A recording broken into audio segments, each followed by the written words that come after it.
Hi everyone. In today's tutorial, we will show you how to set your location in Google Calendar.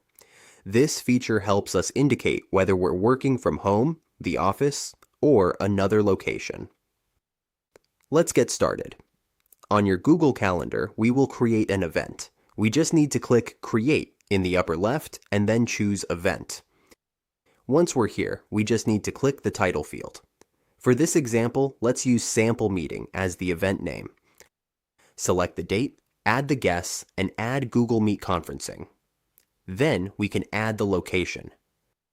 For this example, let's choose Home as the location. This will be the work location for this event.